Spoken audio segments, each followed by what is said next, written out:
So this is the most important piece here, and one of the most important pieces, biblically speaking, in the museum. This is a jaw-dropping moment in Bible archaeology because it did something nobody ever expected.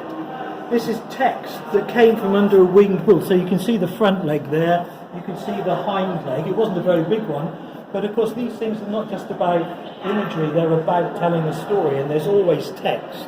It's covered in cuneiform text, and in the mid-1800s we could read that, we could translate it. I say we, I can't, I'm not a linguist. I do this stuff, but I don't know the languages. And when this was translated, you could hear the jaws of historians everywhere hitting the ground. What is it? It is King Sennacherib telling us how he received from King Hezekiah in Jerusalem 30 talents of gold and 800 talents of silver, much of which Hezekiah had stripped from the temple in Jerusalem in order to kind of buy him off from this Israel campaign. And then you turn into your book of Kings and so on. What do you read? Hezekiah has another wobble.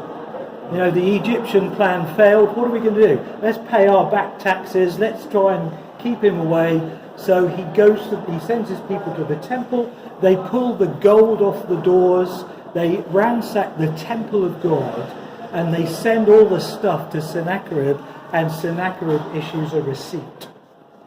And we're told in the Bible, Hezekiah sent 30 talents of gold, exactly what Sennacherib says, and he sends 300 talents of silver, yet Sennacherib says 800, and the reason for that discrepancy is simply this. When you read what Hezekiah sent, it was silver and a load of other stuff.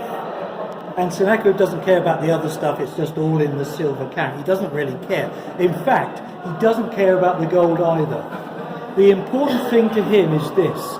Hezekiah robbed the temple of his own God to pay the enemy and try and win, try and stay out of trouble. That's all Sennacherib needs to know. Hezekiah is afraid and his God is rubbish. Right? So instead of turning Sennacherib away, it actually emboldens him, and then we get those letters sent, again, Isaiah Kings and so on. We get letters sent and the envoys reading out the letters around the walls of Jerusalem saying, King Sennacherib says, thank you for the gold and silver, and I'm soon coming along to collect everything else. Because he knows he can't fail, and he can't fail. He really knows he's won. So he takes his time. But interestingly, the story doesn't end as Sennacherib expects it to end.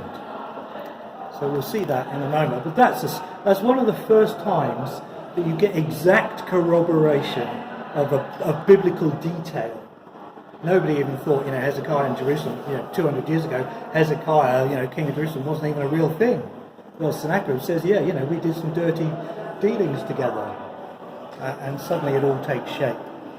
Where did you say this came from? I know it from one. So this is, of course, so this came from Nineveh, actually, but from a winged bull. So if you look, you've got the back leg outlined there, and the front leg. And as you go past these guys, it's eroded, actually. But if you look at these, so there's text here. That was text. You can see it's faded away for some reason. So all of these things, there's some better examples in a minute. Some of the winged lions and bulls are covered in text. Because it's not just about having a pretty statue, it's about saying who you are as king, right? And again, these would be painted. So, we're impressed just by this. But what it would have looked like in Sennacherib's day is, it's just incredible.